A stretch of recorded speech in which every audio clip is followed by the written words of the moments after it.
Cinema എന്ന ചാനലിലെ മറ്റൊരു വീഡിയോയിലേക്ക് എല്ലാ നല്ലവരായ പ്രേക്ഷകർക്കും നമസ്കാരം. ഇന്നത്തെ ഈ വീഡിയോയിൽ നമ്മൾ സംസാരിക്കാൻ പോകുന്നത് ഗർ എന്ന് പേരിട്ടിട്ടുള്ള ഒരു സിനിമയെക്കുറിച്ചാണ്. അതിൻ്റെ ഒരു റിവ്യൂ ആണ് ഇന്നത്തെ വീഡിയോയിലൂടെ സംസാരിക്കാൻ പോകുന്നത്. ഗർ എന്ന് പറഞ്ഞാൽ ഒരു സിംഹത്തിൻ്റെ ഗർജനമാണ്. അതാണ് സിനിമയുടെ ടൈറ്റിൽ കൊണ്ട് ഉദ്ദേശിച്ചത്. അപ്പോൾ ഒരു സിംഹവും അതിൻ്റെ കൂട്ടിൽ അകപ്പെട്ട ഒരു യുവാവിൻ്റെയും കഥ നർമ്മത്തിൻ്റെ ഭാഷയിൽ ചാലിച്ചെഴുതിയ ഒരു സിനിമയാണിത്. അപ്പോൾ ഇതിൽ കുഞ്ചാക്കോ ബോബനും സുരാജ് വെഞ്ഞാറമൂട് എന്നിവരാണ് പ്രധാനമായ രണ്ട് മെയിൻ കഥാപാത്രങ്ങളായിട്ട് അഭിനയിച്ചിട്ടുള്ളത്. അതായത് കുഞ്ചാക്കോ ബോബൻ്റെ ജീവിതത്തിൽ ചില പ്രശ്നങ്ങൾ ഉണ്ടാകുന്നു. അതായത് അവൻ്റെ പേഴ്സണാലിറ്റിയെ ചോദ്യം ചെയ്യുന്ന ചില പ്രശ്നങ്ങളും ഉണ്ടാകുന്നു.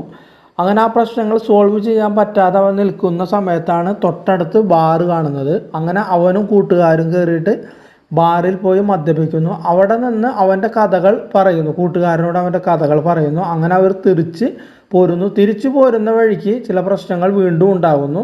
അങ്ങനെ തൊട്ടടുത്ത മൃഗശാലയിലേക്ക് അവരെത്തിപ്പെടുന്നു. അങ്ങനെ മൃഗശാലയിൽ എത്തിപ്പെടുന്ന കുഞ്ചാക്കോ ബോബൻ സിംഹത്തിൻ്റെ കൂട്ടിൽ അകപ്പെടുകയും അവിടെ നിന്ന് കഥ തുടരുകയാണ് ചെയ്യുന്നത്. അവിടെ നിന്ന് വീണ്ടും കോമഡിയിലേക്ക് മാറുകയാണ് ചെയ്യുന്നത്.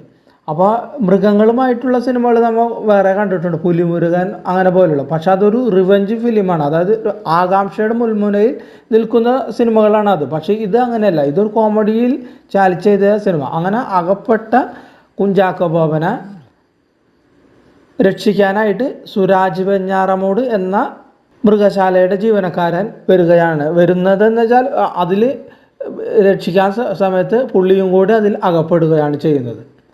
അപ്പോൾ സിംഹത്തിന് ആദ്യഘട്ടത്തിൽ ഫിറ്റായി നിൽക്കുന്ന കുഞ്ചാക്കോ ബോബൻ സിംഹത്തെ വെല്ലുവിളിക്കുകയും അവസാന ഘട്ടത്തിൽ ഫിറ്റ് ആയി ഇറങ്ങുമ്പോൾ പേടി വരുന്ന സീനുകളും ഇതിലുണ്ട്. അപ്പോൾ ഇവർ ഇങ്ങനെ അകപ്പെട്ട് ഇരിക്കുമ്പോഴാണ് പിന്നെ ഈ ന്യൂസ് സ്പ്രെഡാകുന്നു.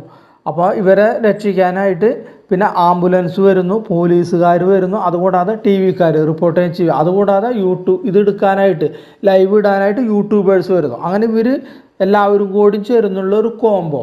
അതിലാണ് കോമഡി വർക്കൗട്ട് ചെയ്യാനായിട്ട് സംവിധായകനും തിരക്കഥാകൃത്തും ശ്രമിച്ചിട്ടുള്ളത്. അപ്പോൾ ഇതിൽ ആദ്യത്തെ കുറച്ച് ഭാഗങ്ങൾ ഈ സിനിമ വളരെ വിരസതമാണ്. അതിൽ കോമഡി ഒന്നും വർക്കൗട്ട് ചെയ്യുന്നില്ല. അതിനുശേഷം കഥ പറഞ്ഞു പോകുന്നു. പിന്നെ ഇൻ്റർവെല്ലിന് ശേഷമാണ് നല്ല രീതിയിലൊരു കോമഡി എന്ന് പറയാനുള്ളത്.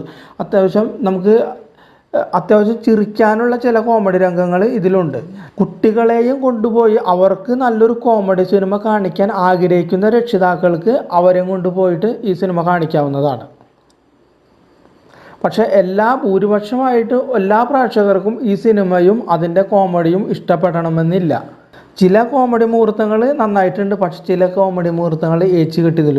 പിന്നെ അവസാനം ഒരു പാട്ട്, എന്തിനാണ് അവസാനം ഒരു പാട്ട് ഇട്ടത് എന്ന് പോലും എല്ലാവർക്കും സംശയമുണ്ട്. പടം തീരാൻ നേരത്തെ ഒരു പാട്ട് അവിടെ വെച്ചു. ആ പാട്ട് മിക്കവരും കാണാനായിട്ട് ഉണ്ടാവുന്നില്ല തിയേറ്ററിലൊക്കെ. എല്ലാവരും എണീറ്റ് പോയിട്ടുണ്ടാവും. അപ്പോൾ ഇത്രയുമാണ് ഈ ഗർ എന്ന സിനിമയെക്കുറിച്ച് നമുക്ക് പറയാൻ പറ്റിയ കാര്യങ്ങൾ.